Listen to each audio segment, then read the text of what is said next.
અંદર આપણને શું આપ્યું છે? ઉદાહરણ 4 માં આપણને એક જિલ્લાની પ્રાથમિક શાળાઓમાંથી ધોરણ 1 થી 5 ના વિદ્યાર્થીઓ પૈકી અભ્યાસ છોડનાર વિદ્યાર્થીનો દર આપેલો છે. નીચે પ્રમાણે છે. ઉદાહરણ નંબર 4 માં આપણને અહીંયા વર્ષ આપેલો છે. વર્ષની શરૂઆત ક્યાંથી થાય છે?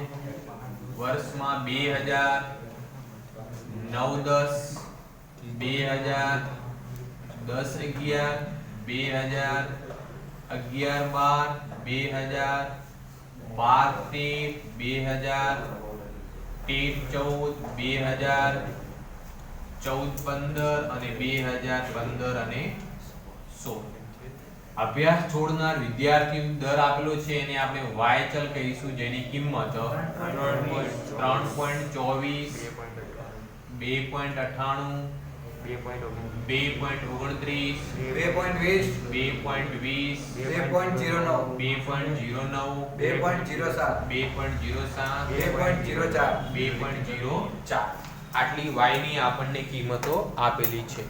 એના પરથી આપણે શું શોધવાનું છે? વલણ માટેનું સુરેખ સમીકરણનું અન્વયોજન કરી વર્ષ 2016-17 તેમજ 2017-18 ના વર્ષોમાં ધોરણ 1 થી 5 ના વિદ્યાર્થીઓમાં અભ્યાસ છોડનાર વિદ્યાર્થીઓના દરનું અનુમાન મેળવો. અન્વયોજન એટલે આપણે શું કરવાનું છે? સમીકરણ બનાવવાનું છે. એટલે અનુમાનિત કિંમત શોધવા માટેનું પ્લાનિંગ કરવાનું છે. હવે અહીંયા આપણે સૌથી પહેલા શું શોધવું પડશે? અહીંયા y બાર બરાબર સિગ્મા y upon t બાર ના y બાર લખો t બાર સૌથી પહેલા y બાર એટલે y બાર ના બધાનો સરવાળો કરવાનો 16.91 સરવાળો 16.91 તો 16.91 n ની કિંમત કેટલી છે? 7 તો 16.91 ભાગ્યા 7 બરાબર y બાર કેટલા આવ્યા?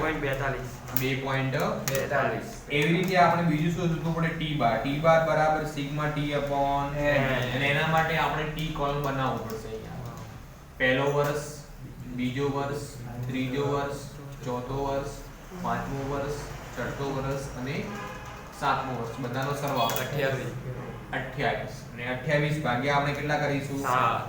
7 બરાબર આનો કેટલો જવાબ આવશે? 4. હવે આપણે પહેલા સૌપ્રથમ કોની કિંમતની જરૂર પડે? b ના કિંમતની. કયા કિંમતની? b બરાબર સૂત્ર શું છે? n sigma ty minus sigma t multiply by sigma y ભાગ્યા n સિગ્મા t નો વર્ગ માઈનસ સિગ્મા t નો વર્ગ. તો આપણે અહીંયા t અને y નું શું કરવું પડશે? ગુણાકાર. t અને y નો ગુણાકાર y 3.24 ગુણ્યા 1 એટલે 3.24 2.98 ગુણ્યા 2 5.96 2.29 ગુણ્યા 3 6.87 2.20 ગુણ્યા 4 8.80 2.9 ગુણ્યા 5 10.45 2.7 ગુણ્યા 6 12.42 અને 2.404 ગુણ્યા 7 14.28 62.02 પછી કોની જરૂર પડશે? t ના વર્ગની. આ t રહ્યો એનો શું કરવામાં આવશે? વર્ગ. 1 નો વર્ગ 1 2 નો 4 3 નો 9 4 નો 16 25 140 બસ. હવે b ની અંદર કિંમત મૂકી દો. n ની જગ્યાએ 7 મૂકીશું. સિગ્મા ty કેટલા આયા? 62.02 માઈનસ સિગ્મા t નો 16 ગુણ્યા y નો સરવાળો 1.51 ભાગ્યા n ની જગ્યાએ 7 સિગ્મા t નો 40 માઈનસ 28 નો વર્ગ. ચલો 62.2 ગુણ્યા 434.14 કેટલો? 434.14 માઈનસ આ બંનેનો ગુણાકાર 473.48 980 784 તો બરાબર 434.14 માંથી 473.8 માઈનસ કરો. કેટલો જવાબ આવે છે? માઈનસ 39.34 ભાગ્યા 196 તો અહીંયા હવે b બરાબર જવાબ માઈનસ માં આવશે. આ બાજુ -0.2 0.2 હા 0.2 લખો 0.20 લખો 0.200 લખો 0.2 લખો એટલે 2 લાખ લગભગ 2000 લાખ 2 હે ને?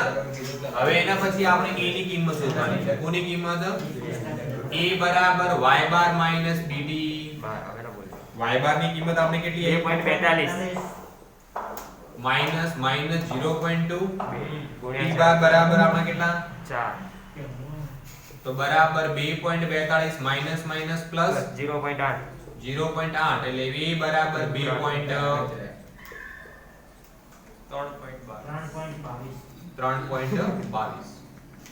3.22 હવે આપણે વલણનું અનુવાયોજન y બાર પ્લસ b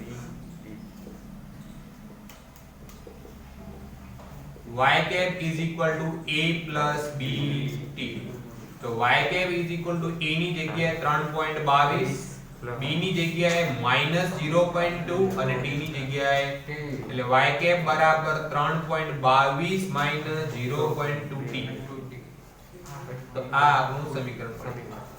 હવે આપણે 2 વર્ષનું અનુમાન કરવાનું હતું. કયા કયા વર્ષનું 2016 17 અને 2017 18 તો અહીંયા કરીએ છીએ આપણે 2017 વર્ષ કયા વર્ષનું કીધું છે 2016 17 ના વર્ષનું અનુમાન. ઓકે 2016 17 છે એટલે 2015 16 ને આપણે 7 લીધું છે હા. તો 2016 17 નેક્સ્ટ વર્ષ છે આઠ. એટલે t બરાબર કેટલા લેવામાં આવશે 8 તો y cap is equal to a plus bt એનો સમીકરણનો આપણને જવાબ મળ્યો 3.22 minus 0.2 into t ની જગ્યાએ t 8 3.22 minus 1.6 તો y cap is equal to 3.22 1.62 અને આપણને y ની કિંમત કોની અંદર આપેલી છે y શું છે વિદ્યાર્થીઓનો મૃત્યુ દર આપેલો છે ને અભ્યાસ છોડનાર વિદ્યાર્થીનો દર અભ્યાસ છોડનાર વિદ્યાર્થીનો દર. હવે નેક્સ્ટ વર્ષ 2017 18 નો અનુમાન કયા વર્ષનો 2017 18 2016 17 માટે કેટલું છે 8 તો અહીંયા t બરાબર કેટલા થશે 9 y cap is equal to 3.22 વત્તા 0.2 ગુણ્યા 9 તો 3.22 વત્તા 1.8 સોરી માઈનસ થશે અહીંયા શું થશે માઈનસ 1.8 તો માઈનસ કરો 1.42 તો 2017 18 માં માટે વિદ્યાર્થી સ્કૂલ છોડનારનો દર કેટલો છે 1.42. એના પછીનો દાખલો છે ઉદાહરણ નંબર 5. એના પછીનો દાખલો કયો છે આપણો ઉદાહરણ નંબર 5. ઉદાહરણ નંબર 5 માં આપણને શું આપેલું છે કે એક તાલુકાની વસ્તીના આંકડા લાખમાં નીચેના કોષ્ટકમાં આપેલ છે તે પરથી સુરેખ વલણના સમીકરણનું અન્વયોજન કરો અને આપેલ દરેક વર્ષ માટે વલણની કિંમત શોધો. દરેક વર્ષ માટે અહીંયા વલણની કિંમત આપણે શોધવાની છે. દરેક વર્ષ માટે 2021 ના વર્ષની વસ્તી માટે વલણની કિંમતનું અનુમાન પણ મેળવો. તો અહીંયા વર્ષ કેટલા ક્યાંથી શરૂઆત થાય છે અહીંયા જોઈએ 1951 ઉદાહરણ નંબર 5 વર્ષ ક્યાંથી શરૂઆત થાય છે 1951 પછી 1961 1971 2011 બરાબર છે ને? અહીંયા જુઓ દરેક વર્ષમાં 10 વર્ષનો ગેપ છે હે ને? ઓકે હવે એના બાજુમાં આપણને શું આપેલું છે વસ્તી લાખ રૂપિયા વસ્તી લાખ રૂપિયા. આને આપણે શું કહીશું y છે. આને આપણે શું કહીશું y છે. તો સૌપ્રથમ કેટલી વસ્તી હતી આપણી 15.1 16.9 પછી 18.7 પછી 20.1 પછી 21.6 પછી 25.7 અને છેલ્લે 27.1 હે ને? હવે જુઓ સૌપ્રથમ આપણે અહીંયા t નો કોલમ પણ બનાવી દઈશું. તો અહીંયા જુઓ દરેક વર્ષનો ગેપ સરખો જ છે. તો 1951 ને 1 2 3 4 5 6 7 અને આનો સરવાળો કેટલો થશે 28. y નો સરવાળો કેટલો થાય છે? y નો 145.2 145.2. તો y બાર બરાબર સિગ્મા y upon n બરાબર 145.2 ભાગ્યા 7 બરાબર 20.74 20.74. t બાર બરાબર સિગ્મા t upon n બરાબર 28 ભાગ્યા 7 બરાબર 4.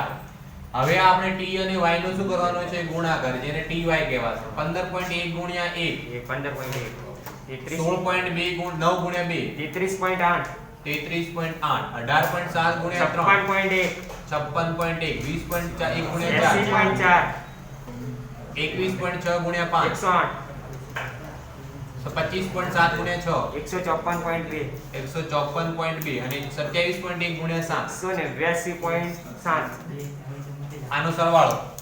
637.3 હવે આનો આપણે શું કરવાનું છે? t નો વર્ગ, 1 નો વર્ગ 1, 2 નો વર્ગ 4, 3 નો 9, 4 નો 16, 5 નો 25, 6 નો 36, 7 નો 49 140 એટલે સરવાળો કેટલો થાય? 100 ને.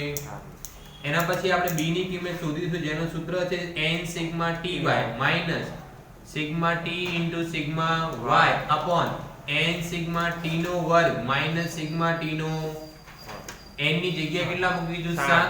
સિગ્મા ty કેટલા? 637.3 માઈનસ સિગ્મા t કેટલા આપણા? 28 અને સિગ્મા y 145.2 ભાગ્યા n ની જગ્યાએ 7 સિગ્મા t નો વર્ગ 140 માઈનસ સિગ્મા t નો હોલ સ્ક્વેર 28 આ બંનેનો ગુણાકાર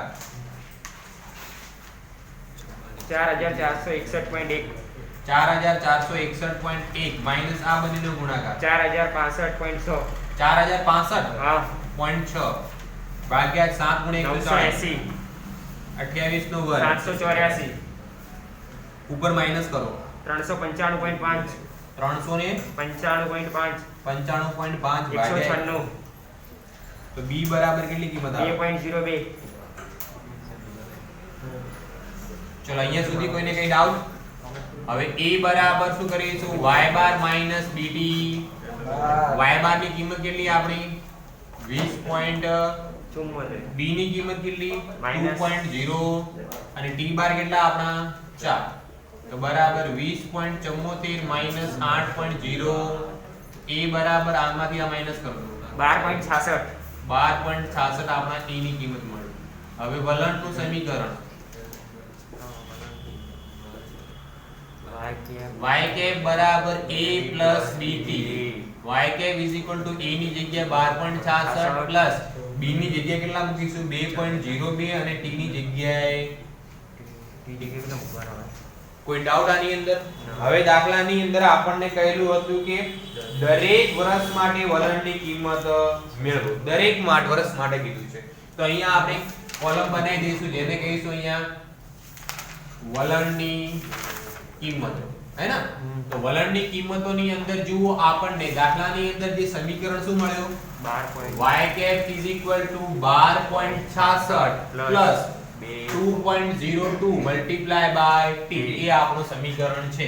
અને દરેક વર્ષ માટે આપણે અનુમાનિત કિંમત શોધવાની છે, એટલે વલણની કિંમત શોધવાની છે. તો પ્રથમ વર્ષ જે 1951 છે એની જગ્યાએ t બરાબર કેટલા મૂકવામાં આવશે? 1. તો અહીંયા આપણે 2.02 ગુણ્યા t ની જગ્યાએ કેટલા મૂકીશું? 1. તો 2.02 ગુણ્યા 1 કરીશું એટલે કેટલો જવાબ આવશે? 2.02 પ્લસ 12.66 એટલે કેટલો જવાબ થશે?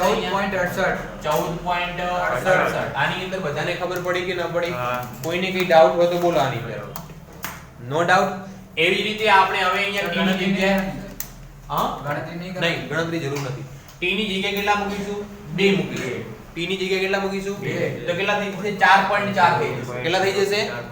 4.4 વત્તા 12.66 12.66 16.70 અથવા 7, હે ને? હવે આના માટે t બરાબર 3 મૂકીશું એટલે 6.6 થઈ જશે.